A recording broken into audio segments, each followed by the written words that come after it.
아주 종부세 중과를 하게 됐죠. 이때 부동산 가격은 엄청나게 많이 올랐습니다. 그래서 종부세가 올라가면은 전월세 가격 상승으로 이어질 수밖에 없고, 양도세가 높아지면은 매물 잠기고 양도세 가격이 포함돼서 오히려 가격 상승을 부추기는 역할을 한다. 안녕하세요. 지식이 되고 돈이 되는 시간 부동산 클래스의 정준입니다. 자, 오늘은 고준석 대표님과 함께요. 정부 정책, 과연 집값에 어떤 영향을 미칠지, 그리고 현재 같은 시장에서는 어떤 선택을 하는 게 과연 올바를지에 대해서 한번 고견 듣는 시간 갖도록 하겠습니다. 어서 오세요. 네, 안녕하세요. 고준석입니다. 네. 네. 요즘 굉장히 바쁘시죠?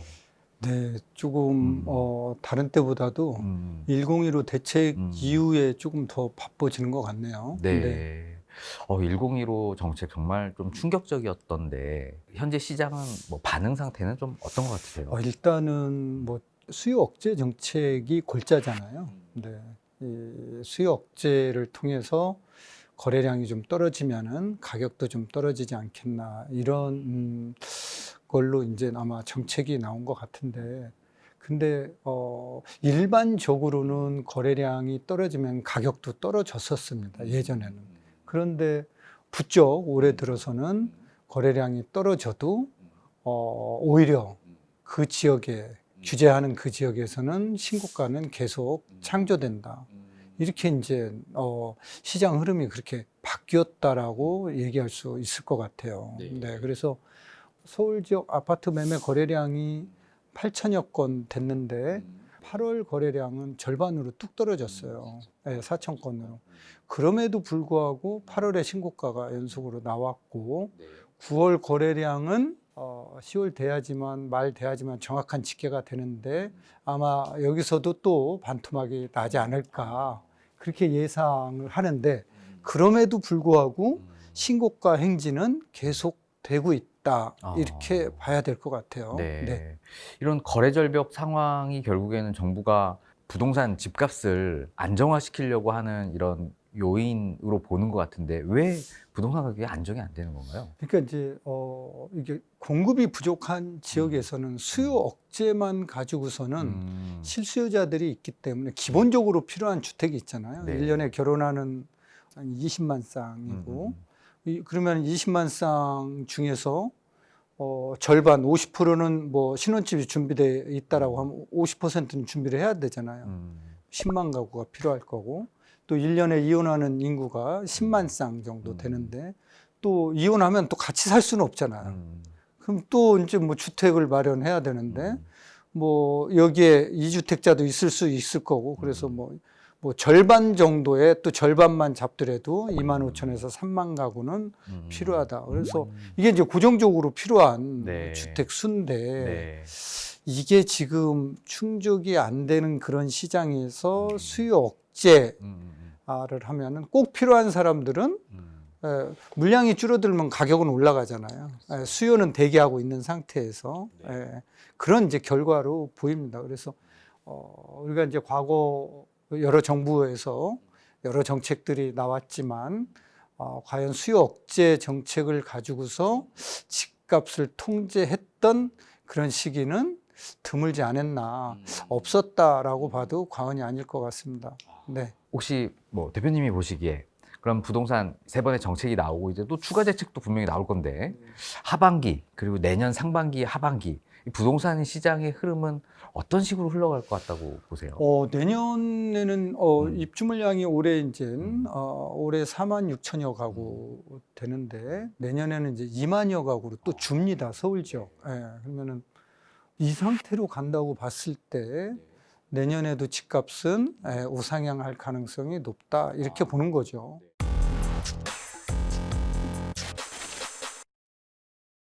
거래 절벽을 유도하는 이런 정책이 세게 나왔는데 지금 뭐 시장에서는 어떻게 거래가 지금 안 되고 있는 상황이 맞나요? 지금 거래를 할 수 없죠. 이제 갭 투자가 원천 봉쇄가 됐고, 실수요자들만 실거주하는 조건으로 주택 매매가 이루어지는데, 이제 문제는 그동안은 규제 지역으로 지정되기 전에는 재건축 아파트든 재개발이든 일반 뭐 구축이든 신축이든 다 그냥 샀는데 이제는 그거 살 때 조심해야 된다라는 거죠. 규제 때문에. 예, 그래서 특유과열 지역에서 쥐화분 쥐 양도가 재건축 재개발은 제한이 되잖아요. 예, 그래서 이런 물건이 이제 매매가 안 되니까 거래량은 떨어지겠고, 이런 물건 조건에 맞는 물건들은 값이 예, 금값으로 또 올라가겠죠. 그래서 이제 신고가가 나올 수밖에 없다라는 거죠.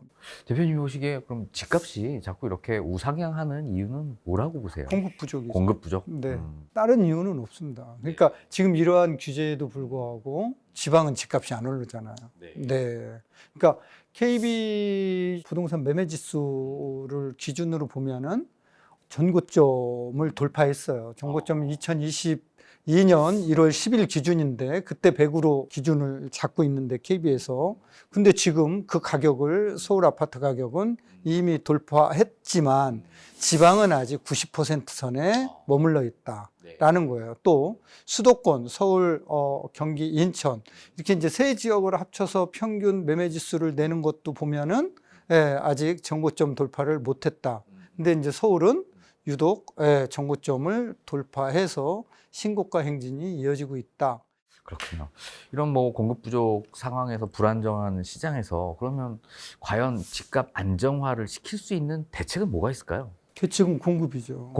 근데 공급 뭐 붕어빵 찍듯이 이게 집을, 아파트를 이렇게 찍을 수 찍을 있죠. 수가 있나요? 찍을 수 있죠. 어떻게 찍을 수 있죠? 아니, 기존 매물이 시장에 나오게 해야죠.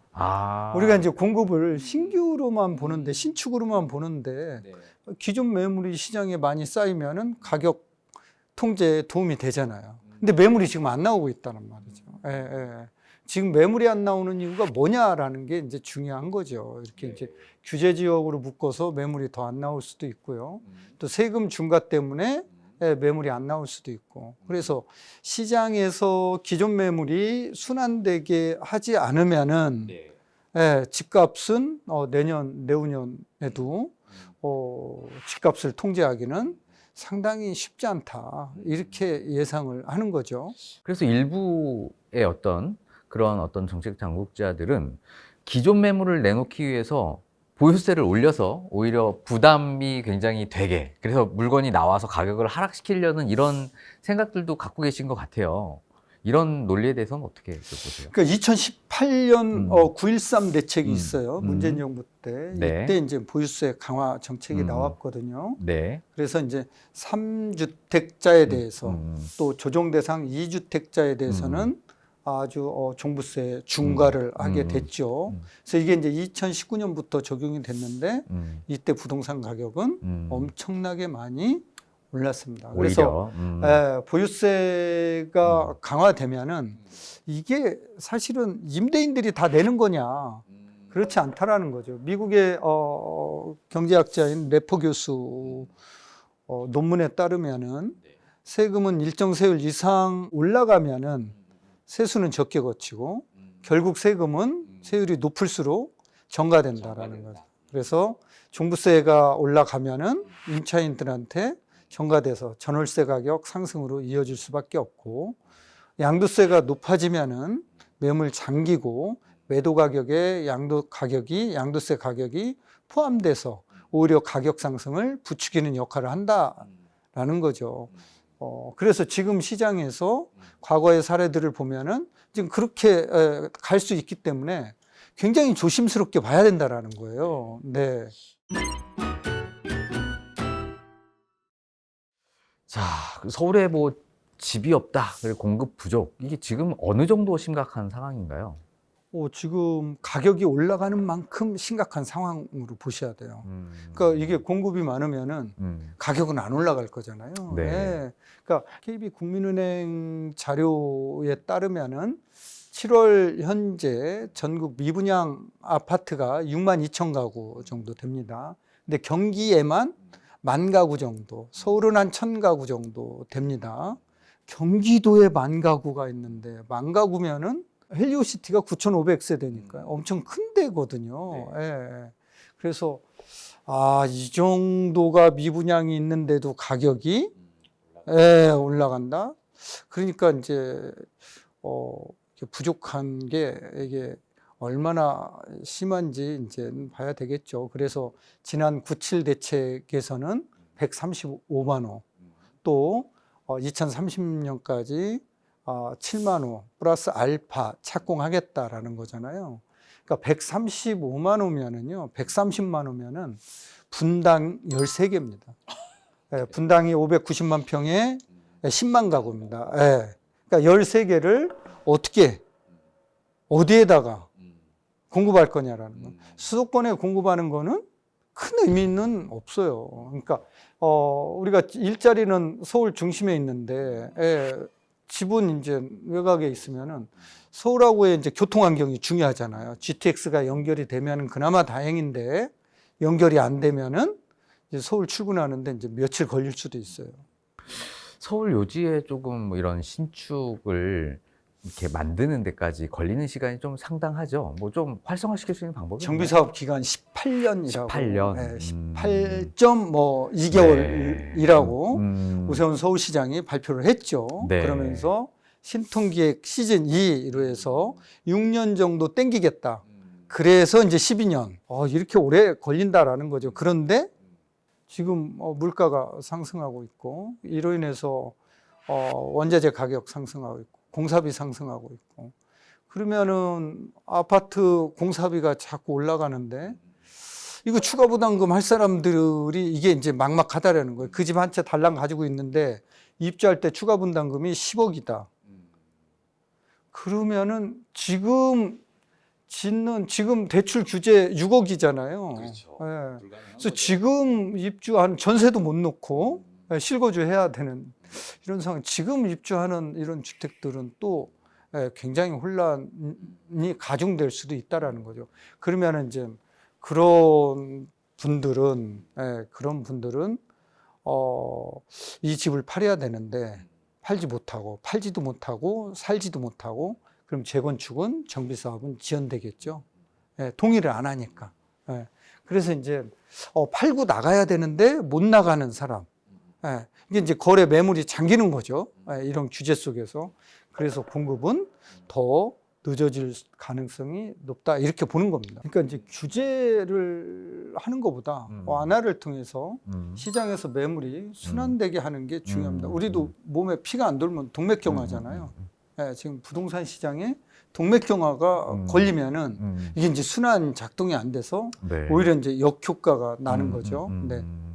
자, 결국엔 뭐 기존의 매물들이 시장에 조금 나올 수 있게 규제를 좀 완화해서 하는 것이 결국에 집값 안정화에 결국 도움이 될 거다, 이런 의견을 주신 거죠. 네, 규제보다는 지금은 시장 경제 원리에 맞게 완화 정책이 필요하고, 공급을 최우선에 두고 정책을 실현해야 되지 않을까, 추진해야 되지 않을까, 이렇게 시장을 보고 있습니다. 네, 알겠습니다. 마지막 한번 질문 드리면, 시장을 그래도 오래 보셨으니까 이런 의견을 갖고 계신데 그렇게 될 거라고 보십니까? 아니면 여전히 지금처럼 계속 규제랑 시장이랑 싸울 것 같으세요?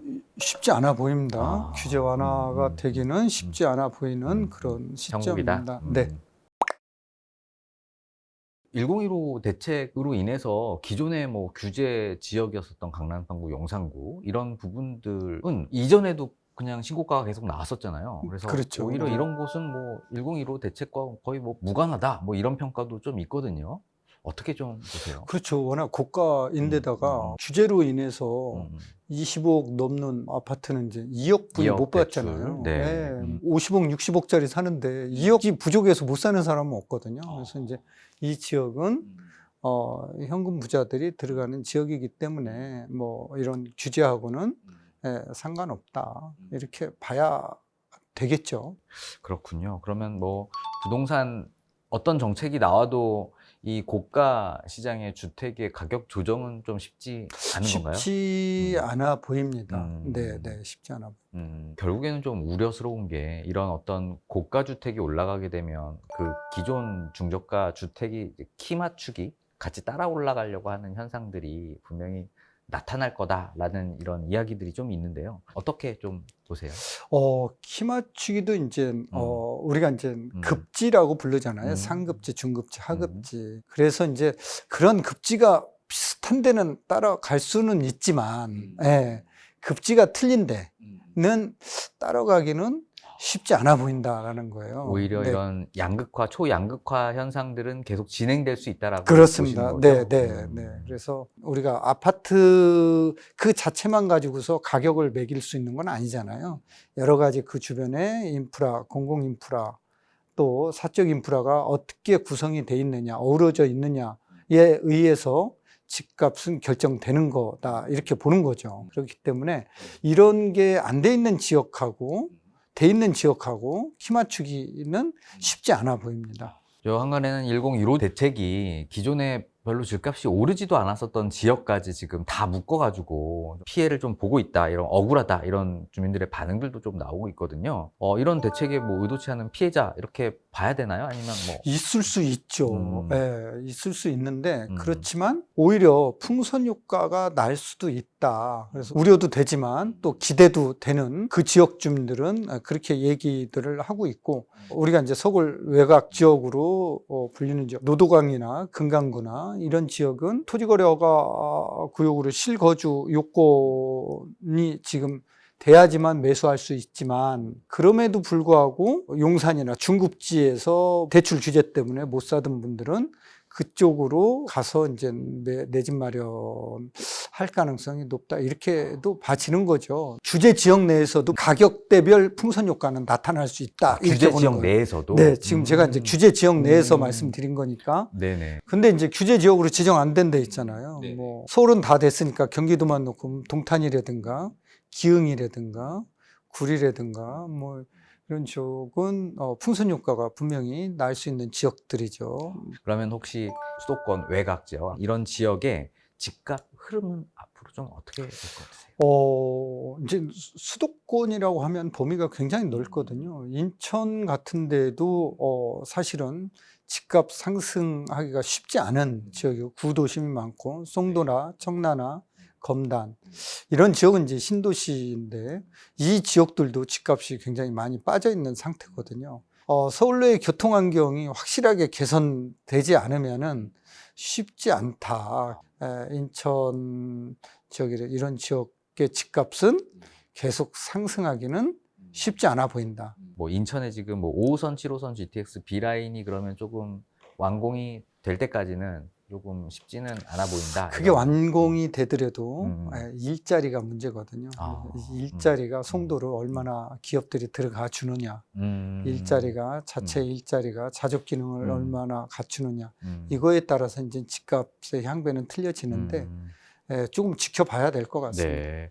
그럼 결국에는 일자리의 분산이 자율스럽게 됐을 때 좀 집값이 그래도 좀 양극화가 좀 해소되는 그렇죠. 건가요? 분산 효과가 분명히 있죠. 그 지역 중에서 이제 우리가 꼽는 지역이 동탄이라는 거죠. 동탄. 예, 용인 남사 이동읍에 215만 평 규모의 반도체 클러스터가 지금 예정이 돼 있잖아요. 일자리가 이제 10만 개 이상 늘어날 걸로 보이는데, 바로 배후 주거지가 동탄 2잖아요. 또 서울 내 교통 환경도 이제 삼성역으로 25분이면 가기 때문에 엄청 분산 효과가 있겠죠.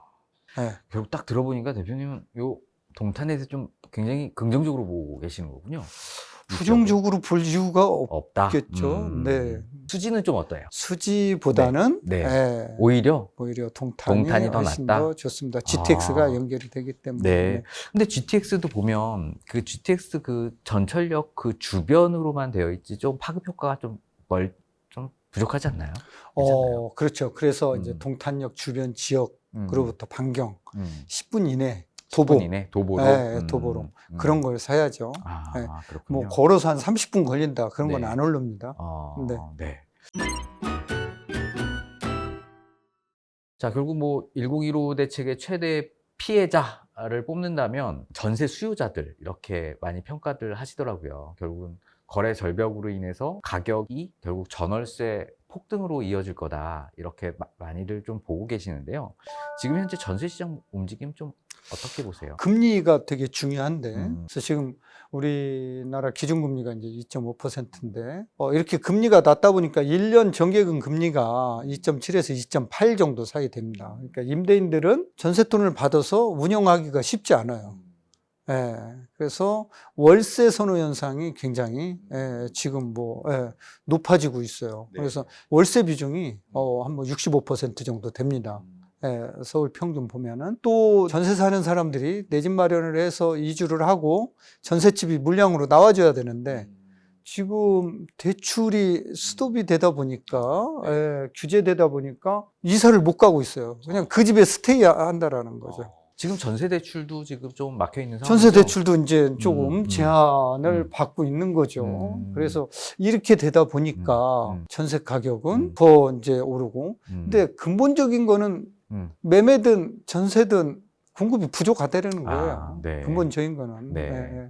자, 전셋돈 가지고서 자, 이거를 종잣돈 삼아서 대출 끼고 내 집 마련해서 나가야 되는데 대출도 안 돼.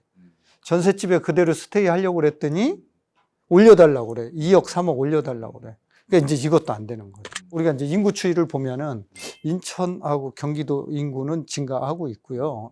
유일하게 전국에서 증가하는 데가 이 두 군데하고 세종, 그 다음에 서울 광역시들은 줄어들고 있습니다. 지금.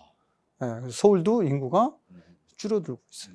문제는 이거예요. 80년대, 90년대는 세대 기준이 4인 가족 기준이었어요. 네네네. 세대가 분화되고 있다라는 거예요. 그래서 지금 우리나라 세대 중에서 가장 큰 비중을 차지하는 세대가 1인 세대입니다. 1인 가구. 그럼 혼자 살면 집이 없어도 되나요?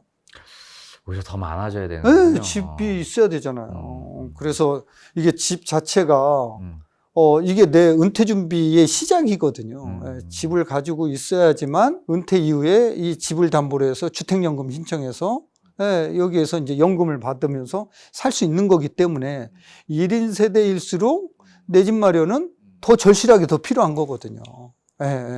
결국 1, 2인 가구 증가로 인해서 인구수는 줄어들지만 가구 수는 더 늘어나고 늘어나서 있어요. 네, 이 부분이 좀 공급으로 좀 해결이 조금 돼야 되는 상황이군요.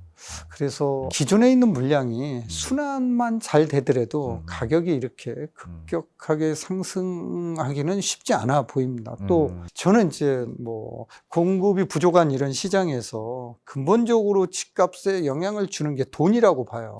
유동성. 지금 M2 우리 통화는 M1, M2, M3 본원 통화 이렇게 구분하잖아요. 근데 우리가 이제 시장에서 얘기하는 통화는 M2인데 M2는 2년 미만 정기예금, MMF, CD 이런 걸 얘기하잖아요. 언제라도 투자할 수 있는 돈. 그런데 이 돈이 IMF 때 얼마였는지 아십니까? 한 지금보다 4분의 1? 4분의 1이면은 네. 지금은 얼마? 지금 4,000조 원. 4,300조입니다. 네. 지금 4,300조가 넘었고요. 음, IMF 때는 음. 596조였습니다. 8,600 7배가 늘어났습니다. 올해 1월부터 지난 8월 달까지 통화가 얼마 증가했을까요? 올해만. 딱 들어보니까 예산만큼 늘어났을 것 같은 느낌. 아니, 그렇게는 안 늘어났고요. 200, 300조 늘어났나요? 210조가 늘어났어요. 정확하게. 엄청난 숫자가 지금 늘어나고 있거든요. 자, 이렇게 통화가 늘어난다는 거는 자본시장뿐만 아니라 실물시장에도 영향을 미칠 수밖에 없다. 즉, 코스피 시장, 주식시장에도 영향을 미칠 수밖에 없고, 또 우리 부동산 시장에도 영향을 미칠 수밖에 없다라는 거죠. 그래서 이 통화가 늘어난다는 거. 그래서 한편으로 보면은 이번 1015 대책 자체가 대출 규제잖아요. 대출이 늘어나면은 통화는 늘어나게 돼 있어요. 이게 신용 창조가 되기 때문에. 그래서 대출 규제를 통해서 통화를 조금 붙잡아 매려고 하는 의도도 있다라고 보여집니다. 또 이게 가계대출이 너무 늘어나다 보면 우리 경제에도 사실은 좋지는 않거든요. 모양이 좋지 않거든요. 이자 내야 될 돈이 늘어나기 때문에 그 이자 내야 될 돈을 가지고서 소비를 해줘야 되는데 이게 이제 소비를 안 하고 이자를 내다 보니까 이 경제가 GDP에 영향을 미칠 수 있죠. 그래서 저는 핵심이 돈이라고 봅니다. 돈. 지금 네. 막대하게 풀리는 그 유동성으로 인해서 자산이 이렇게 상승한 건 어쩔 수 그래서 없다. 유동성 관리를 할 필요가 있다. 네. 이렇게 보여집니다. 결국 유동성 증가와 공급 부족. 네. 요게 지금 현재 집값의 어떤 그 펀더멘탈을 올리는 그렇습니다. 부분이군요.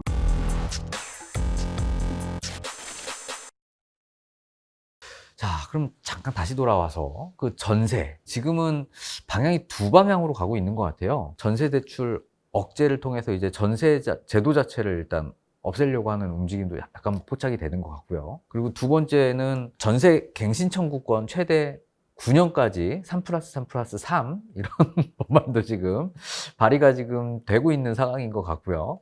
그래서 일단 한 두 가지 한번 여쭤보고 싶어요. 네. 전세 제도를 이제 끊어야 되는 꼴이다 이런 말씀도 좀 들리는데 이 전세 제도가 이게 이렇게 나쁜 건가요? 그렇지는 않아요. 전세제도 유래를 따져보면 조선시대부터 있었던 제도예요. 예. 우리가 문제는 전세 대출을 해주기 때문에 이게 문제인데 전세 대출을 시중은행에서 해주기 시작한 때가 언제인 줄 아십니까?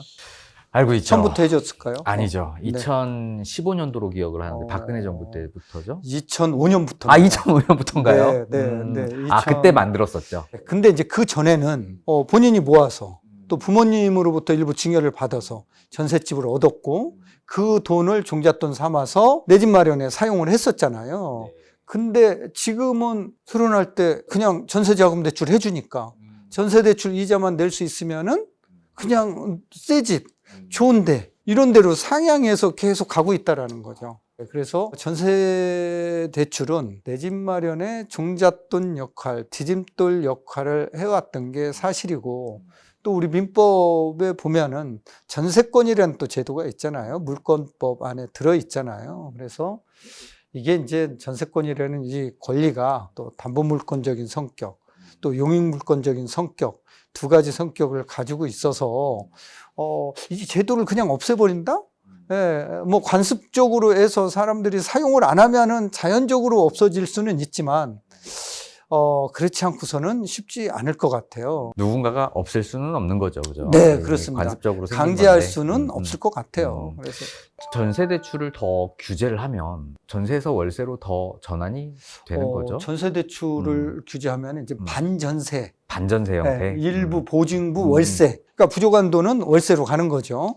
이런 현상이 늘어나고 문제는 이게 이제 주거 비용이 이렇게 증가하게 되면은 그만큼 내 집 마련 기간이 더 늦어진다라는 사실이에요. 근데 전세 대출을 억제하면 가격이 낮아지나요? 매매 가격이? 억제하면은 그렇지 않다니까요. 공급이 많아야지만 뭐를 네. 억제한다라고 해서 이게 가격이 고정되거나 떨어지지는 않는다라는 거예요. 네.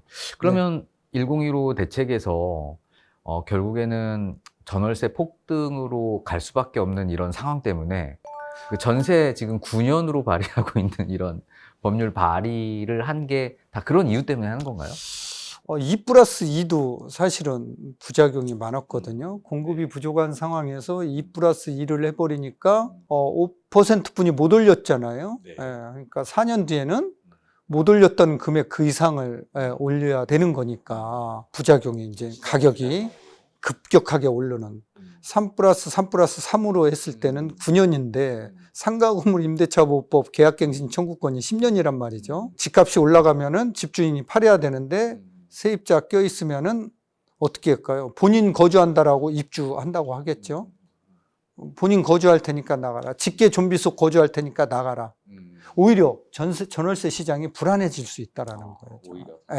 이게 길어지면은. 그래서 이런 거는 시장 경제 원리에 맡기는 게 맞다. 근데 이제 여기에 3+3+3, 이거보다 더 강화한 게 뭐냐면은 임차인의 대항력 인정 시점을 당일 0시로 발휘한 거예요.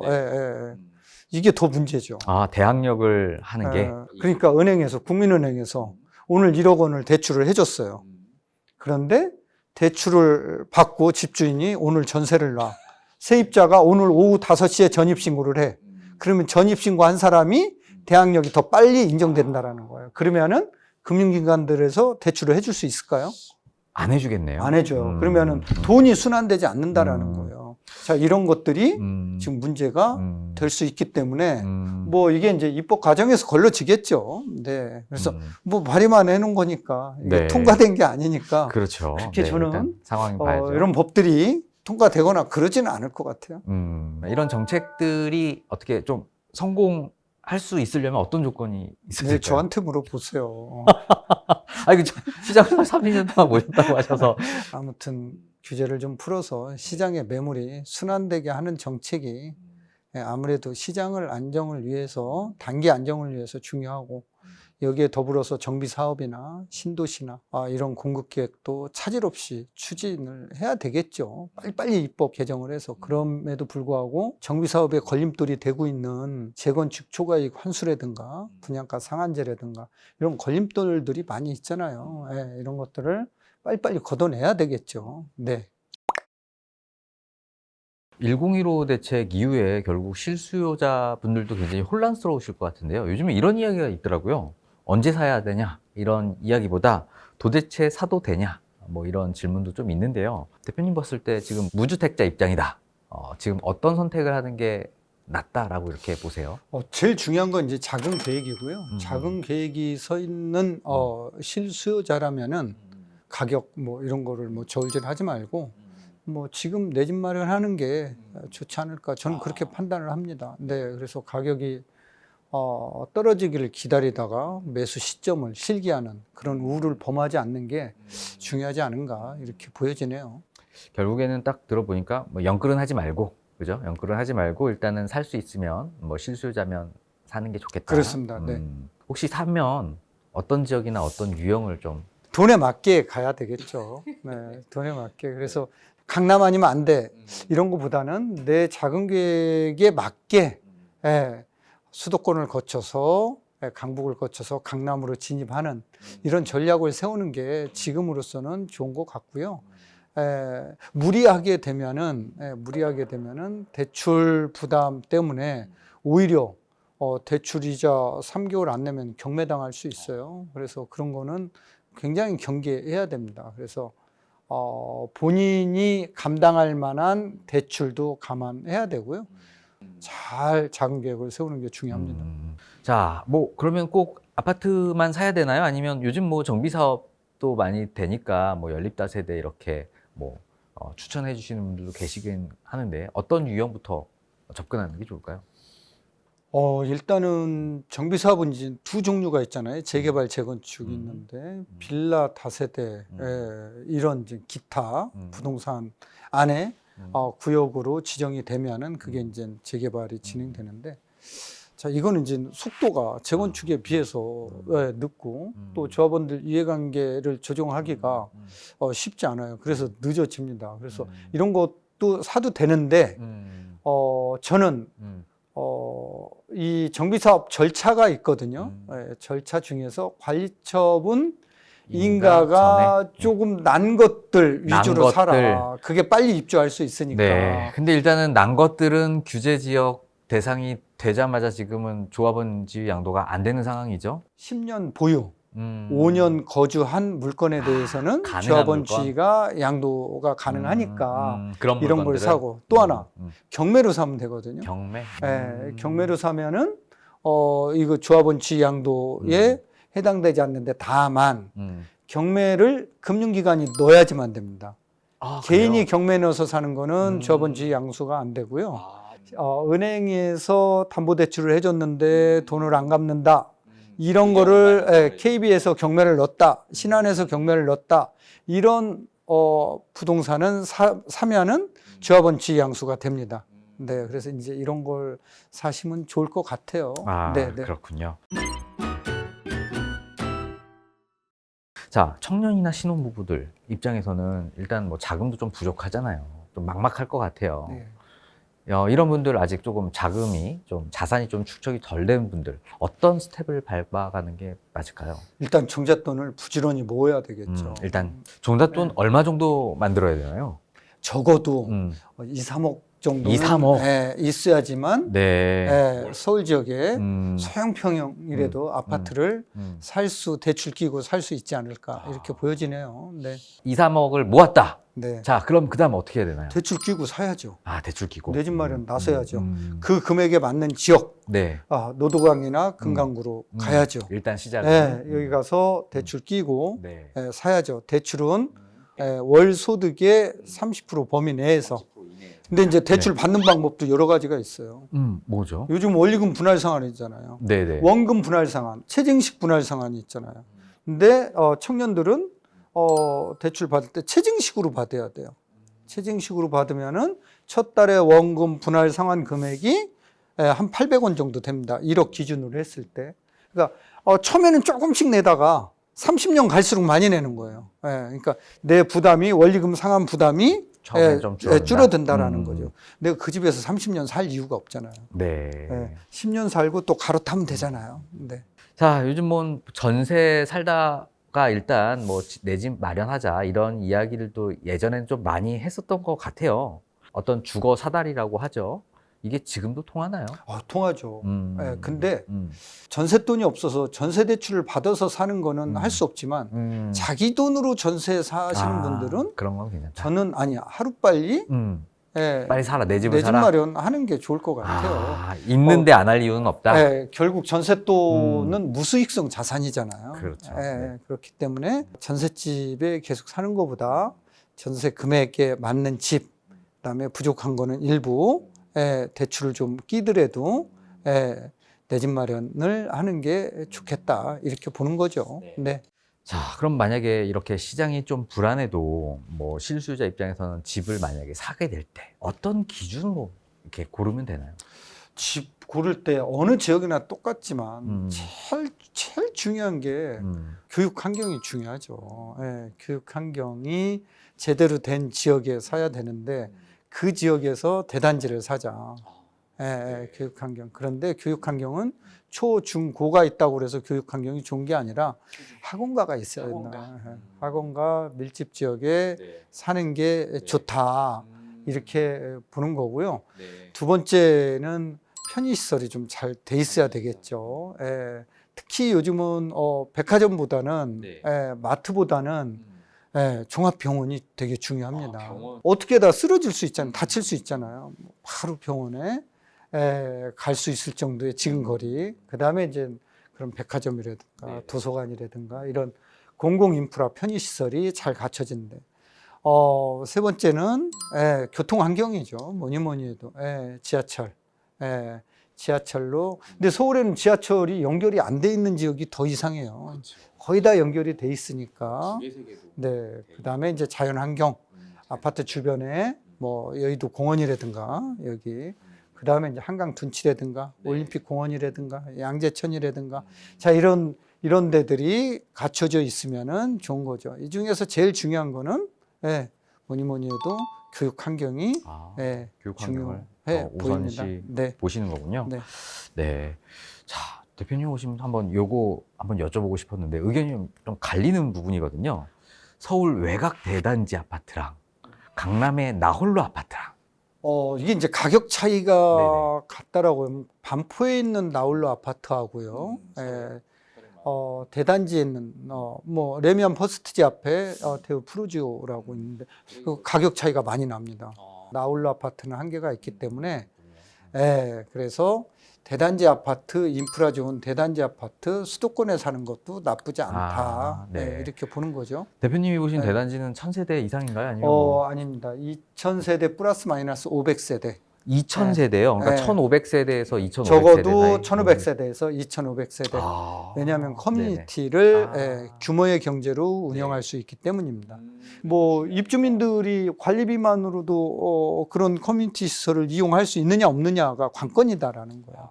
이제 내 돈 내고 이용해야 돼. 우리 집에서 이제 집에 들어갈 때 현관문 열 때 10,000원 내고 들어가는 것 이제 이거죠. 이제 네. 자, 또 하나 또 여쭤보고 싶은 게 지금 이 시점에서 좀 이미 오른 걸 사는 게 맞을까요? 아니면 조금 아직 안 오른 걸 사는 게 맞을까요? 이미 오른 게 더 올라가겠죠. 이미 분명한 이유가 있으니까. 수요가 이미 결정된 확실한 곳. 네. 그런데 이제 이미 올랐는데 되게 많이 오른 데가 있고요. 아직 조금 덜 오른 이런 지역이 있어요. 그걸 어떻게 판단할 거냐는 얘기죠. 그게 정고점 기준으로. 정고점. 2022년 기준으로. 뭐 저 같으면은 되게 많이 오른 데를 살 것 같아요. 정말요? 네.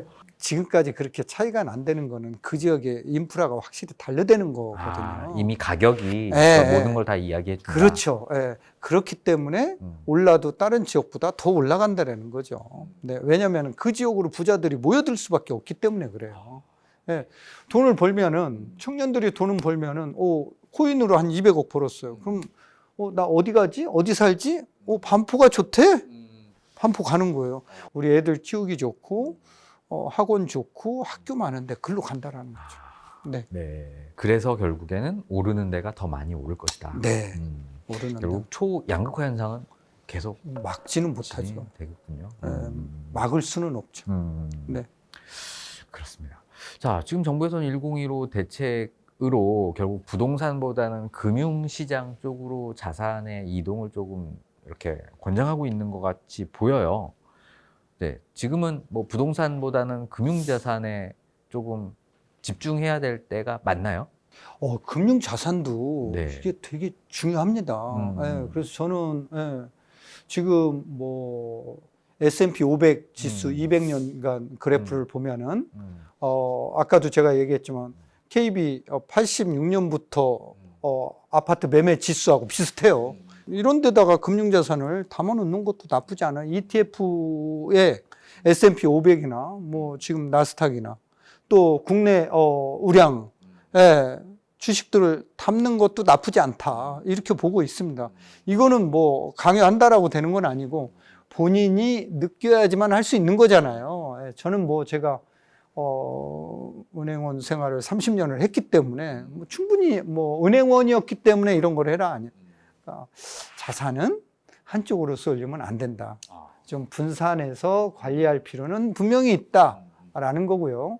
정기예금 금리는 얼마 안 주니까 또 직접 투자하는 거는 위험 부담이 조금 있을 수 있으니까 배우자가 깜짝 놀랄 수 있으니까 간접 투자 방식으로 조금 하는 게 좋지 않겠나 이런 거죠. 그래서 통화가 늘어나면 어차피 금융시장도 팽창해지고 좋게 갈 수밖에 없는 거죠. 네. 아, 그렇군요. 저는 뭐 일단 금융과 부동산 만약에 두 개 자산만 놓고 본다면 비율은 한 어느 정도로 배분하는 게 좋아요? 지금 통계청에 발표한 자료를 인용하면 우리나라 국민들 자산 비중은 7대3 정도로 돼요. 금융에 좀 더 자신 있으신 분들은 이런 이제 뭐 이런 투자 상품에 조금 관심이 있는 분들은 조금 비중을 늘려서 가셔도 되고요. 네. 네. 그런데 이제 내 집 마련은 꼭 먼저 하자. 일단 내 집 마련이 우선이다. 아니 무주택인 상황에서 전세 살면서 전세 대출 살면서 금융자산에 이렇게 딱 몰빵하는 이런 경우에 그거는 잘 운영을 한다라고 한다면? 모아서 내 집 마련 하셔야 되겠죠. 네. 내 집 마련 하고 난 다음에는 그 다음 소득은 이제 또 금융자산으로 가야 되겠죠. 네. 일단 잘할 수 있으면 자기가 잘할 수 그럼요. 있으면 해야죠. 네. 그렇군요. 네. 자, 만약에 요즘 같은 시대에 이런 비규제 지역의 오피스텔이나 연립다세대 같은 비아파트 투자 어떻게 보세요? 부의 재분배죠. 부의 재분배? 사면 안 된다는 거죠. 아, 내가 이제 부의 재분배를 하는 입장이군요. 정부가 해야 되는데. 그렇죠. 그래서 절대 비규제 지역에 투자 목적으로 이렇게 사시는 거는 안 맞다. 차라리 비규제 지역에 오피스텔이나 빌라 다세대 이런 거 사는 것보다 차라리 국민은행 ETF에 S&P 500을 담아라. 제가 그 얘기를 하고 싶네요.